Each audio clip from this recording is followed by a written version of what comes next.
there, everyone. Hope you're all doing great today. For today's verse of the day, we have Psalm 39, verse 1. I said, I'll watch my ways and keep my tongue from sin. I'll put a muzzle in my mouth while in the presence of the wicked. Alright, so this is the Psalm of David. And what he's saying here is that while he's in the presence of the wicked, alright, he will be silent. And he'll keep his tongue from sinning. And he'll put a muzzle in his mouth, while in the presence, alright?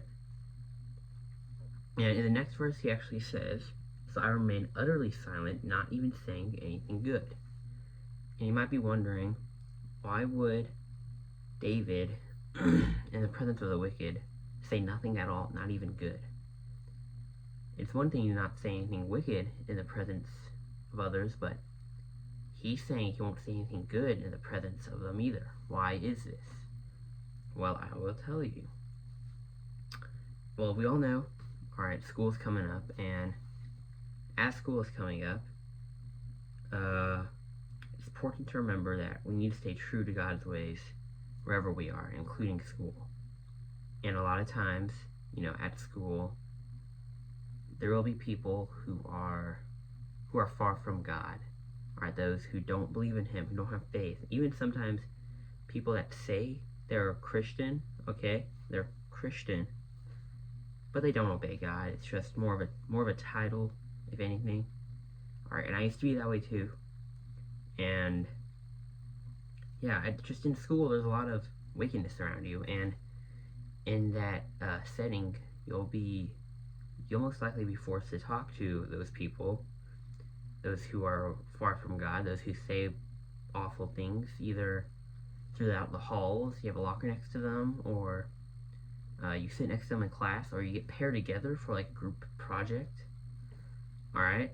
In a school, it's kind of hard to not avoid wicked people throughout your whole life, really, actually. But with school coming up, there will be a lot of people who do say bad things and do bad things around you, who are far from God. They'll gossip, they'll cuss, they'll make vile jokes, and since you're around them, you're in this setting, you might be tempted to join them, to also gossip, to laugh at that vile joke, or to add on to it, to say bad things, to cuss, to just be wicked, really. And of course, we don't want to do that, though. Sometimes we just slip, sometimes we mess up, and we feel bad about it, and we went against God, and it really does suck to slip up, alright, just because it's not a good feeling. You might be a little nervous about school, thinking, how will you remain strong in the school? How will you prevent yourself from being sinful when you're at this building, surrounded by these people? And the best thing you can do is what David says right here, to remain silent. Alright?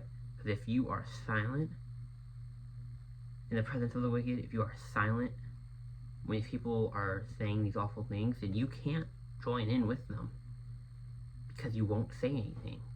And of course, if someone's having a conversation with you, or you guys are like partners for a group project and you have to talk to each other, you shouldn't just not talk, alright? But whenever you can, refrain from joining in, refrain from speaking in the presence of the wicked, just so you are not prompted to sin. And this isn't about judging or thinking you're superior to them or better than them or anything like that. This is not what this is. This is just to help prevent you from sinning, from messing up. Alright, because as humans, we're weak, and we give into our sinful desires quite quickly, quite easily.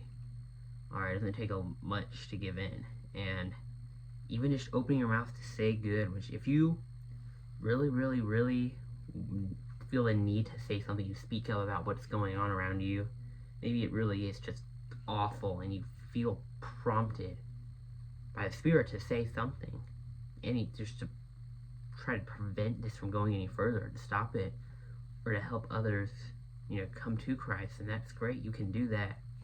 Only if you think you're strong enough, though, to say that anything and not mess up. But Majority of the time, though, if you are just in the presence of the wicked, and you know that you're not strong enough to overcome your sinful desires, the best thing you can do is to just not say anything at all, to put that muzzle on your mouth and just keep silent, to refrain from saying anything sinful. Alright? And yeah, that is all I have for today. Hope you guys enjoyed, and God bless.